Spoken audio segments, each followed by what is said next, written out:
നമ്മുടെ സഹോദരിമാരെ കഥയാണെങ്കിലോ ഭൗതികമായ കലാലയത്തിൽ ഉറന്തള്ളിയിട്ട് നടന്നു പോകുന്ന സഹോദരിമാർ, ഒരു രക്ഷിതാവിനും അതിൽ നിയന്ത്രണമില്ലാത്ത കാലം, എവിടേക്ക് പോകുന്നു എന്ന് വിലയിരുത്താത്ത കാലഘട്ടങ്ങളായി മാറുമ്പോ തന്റെ മക്കൾ ആർദവത്തിന്റെ മസല പഠിച്ചിട്ടില്ല, തന്റെ ജീവിതത്തിൽ നിർബന്ധമായി പഠിക്കേണ്ട കാര്യങ്ങൾ പഠിച്ചിട്ടില്ല. ഒരു സ്ത്രീയുടെ ആർദവം നിന്നാൽ എത്രയും പെട്ടെന്ന് കുളിച്ച് വൃത്തിയായി നിസ്കരിക്കൽ നിർബന്ധമാണ്. അതേ സമയത്ത് ളുഹുറിന്റെ സമയത്തായാൽ പെട്ടെന്ന് തന്നെ കുളിച്ചു വരുമ്പോഴേക്ക് അസർ ബാങ്ക് കൊടുത്താലും ഓടി വന്ന് നിസ്കരിച്ച് ളുഹുർ നിസ്കരിക്കൽ നിർബന്ധമാണ്. അസറിന്റെ സമയത്തിലായാൽ അസറും ളുഹുറും നിസ്കരിക്കൽ നിർബന്ധമാണ്. മഗ്രിബിന്റെ സമയത്തിലായാൽ മഗ്രിബ് നിസ്കരിക്കൽ നിർബന്ധമാണ്. ഇശാഇന്റെ സമയത്ത് ഒരു സ്ത്രീയുടെ ആർദവം നിന്നാൽ ആ സ്ത്രീക്ക് എത്രയും പെട്ടെന്ന് കുളിച്ച് വൃത്തിയായി ഇശാവും തൊട്ട മുമ്പുള്ള മഗ്രിബും നിസ്കരിക്കൽ നിർബന്ധമാണ്. സുബഹിന്റെ സമയത്തിലായാൽ സുബഹി നിസ്കരിക്കൽ നിർബന്ധമാണ്. ഇശാഇന്റെയും അസറിന്റെയും സമയത്തിലായാൽ തൊട്ട മുമ്പുള്ള നിസ്കാരം നിർബന്ധമാണ്. അത് പരസ്പരം ജമ്മാക്കുന്ന നിസ്കാരമാണ്. ഇന്ന് നമ്മളെ സഹോദരിമാരെ കഥ എന്താണെന്നല്ലേ? ആർദവം നിന്ന് പോയാൽ അവർക്ക് എപ്പോഴാണോ ഒഴിവ് കിട്ടുന്നത്, എപ്പോഴാണോ സൗകര്യം കിട്ടുന്നത്, ആ സമയത്ത് പോയിട്ട് കുളിക്കാനും ഒഴിവ് കിട്ടുമ്പോ നിസ്കരിക്കുന്ന സ്വഭാവമായി മാറുകയാണ്. എന്റെ പ്രിയപ്പെട്ട ഉമ്മമാരെ, സഹോദരിമാരെ, റബ്ബ് നമ്മളെ വെറുതെ വിടുകയില്ല. ആർദവത്തിന്റെ പേരിൽ നഷ്ടപ്പെടുന്ന നോമ്പുകളുണ്ടല്ലോ. ഒരു കൊല്ലത്തെ കാലാവധി നമുക്ക് റബ്ബ് തന്നാൽ ഒരു കൊല്ലത്തിന്റെ ഉള്ളിൽ ഖളാ വീട്ടൽ നിർബന്ധമാണ്. ഒരു കൊല്ലമായിട്ടും നിങ്ങൾ ഖളാ വീട്ടിയിട്ടില്ല എങ്കിൽ ഒരു കൊല്ലം കഴിഞ്ഞാൽ അതിന് ഫൈന് വരികയാണ്. ഒരു നോമ്പിനൊരു മുദ്ദ് കൊടുക്കണം. 2 കൊല്ലം ബിന്ദിച്ചാ 2 മുദ്ദ് കൊടുക്കണം. നോമ്പ് നോൽക്കലും നിർബന്ധമാണ്.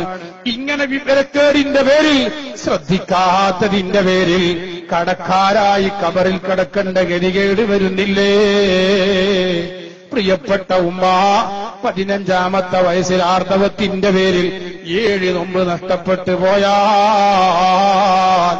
60 വയസ്സ് ജീവിക്കാൻ റബ്ബ് അനുസരിച്ചു കഴിഞ്ഞാൽ 45 കൊല്ലമായി ആ നോമ്പ് ഖളാഹ് വീട്ടിയിട്ടില്ല എങ്കിൽ 60ാമത്തെ വയസ്സിൽ ഉമ്മാമ മരണപ്പെട്ടു പോയാൽ 45 കൊല്ലം തന്റെ നോമ്പ് ബിന്ദിച്ചതിന്റെ പേരിൽ 45 മുദ്ദ് പാവപ്പെട്ടവർക്ക് കൊടുക്കൽ നിർബന്ധമാണ്.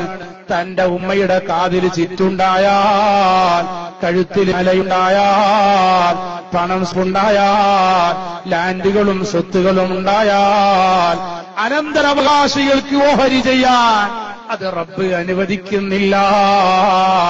പാവപ്പെട്ടവരെ മുദ്ദ് കൊടുക്കൽ നിർബന്ധമാണ്. നിങ്ങളെ മയ്യത്ത് മിഹ്റാബിലും വെച്ചിട്ട് ഈ ഉമ്മക്ക് വല്ല കടങ്ങളും ഉണ്ടെങ്കിൽ അറിയിക്കണമെന്ന് പറഞ്ഞാൽ തന്റെ ഉമ്മ നോമ്പ് നോൽക്കാത്തതിന്റെ പേരിൽ, തന്റെ പെങ്ങൾ നോമ്പ് ഖളാഹ് വീട്ടാത്തതിന്റെ പേരിൽ ഇങ്ങനെ മുദ്ദ് കൊടുക്കാനുണ്ടെന്ന കാര്യം ഒരാളും അറിയുന്നില്ല. ഉമ്മാമ കടക്കാരിയായി കബറിൽ കഴിഞ്ഞുകൂടുകയാണ്. ഒരാള് കടക്കാരായി മരിച്ചാൽ, രക്തസാക്ഷിയായി മരണപ്പെട്ടാൽ പോലും റബ്ബ് അയാൾക്ക് രക്ഷ കൊടുക്കുകയില്ല. മദീനത്തെ പള്ളിയിൽ ഒരു മയ്യത്ത് കൊണ്ടുവരികയാണ്. മയ്യത്ത് നിസ്കരിക്കാൻ റസൂലുള്ള തയ്യാറാവുകയാണ്. സഹാബത്തിനോട് ചോദിക്കുന്നു, സഹാബ, ഈ മയ്യത്ത് വല്ല കടങ്ങളുമുണ്ടോ എന്ന് ചോദിക്കുമ്പോ കടമുണ്ടെന്ന് പറയുമ്പോ റസൂലുള്ള നിസ്കരിക്കാൻ തയ്യാറാകുന്നില്ല. അവസാനം ആ മയ്യത്തിന്റെ കടം ആരും ഏറ്റെടുക്കുന്നില്ല.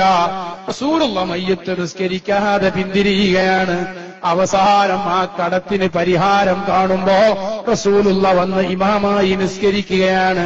റസൂലുള്ള പറയുന്നു, സഹാബ, ഒരാൾക്ക് നിരവധി ജീവൻ അല്ലാഹു കൊടുക്കുകയും ആ ജീവൻ മുഴുവനും രണാങ്കണത്തിൽ രക്തസാക്ഷിയായി ഷഹീദായാൽ പോലും കടം റബ്ബ് പുറത്തു കൊടുക്കുകയില്ല. തന്റെ ഉമ്മമാരെ, ഉപ്പമാരെ, വിവരക്കേടിന്റെ പേരിൽ ഒരുപാട് കടബാധ്യതകൾ വന്നുകൂടുകയാണ്. ഇത് ഞാനൊരു സാമ്പിൾ മാത്രം ഓർമ്മപ്പെടുത്തി എന്നാണ്.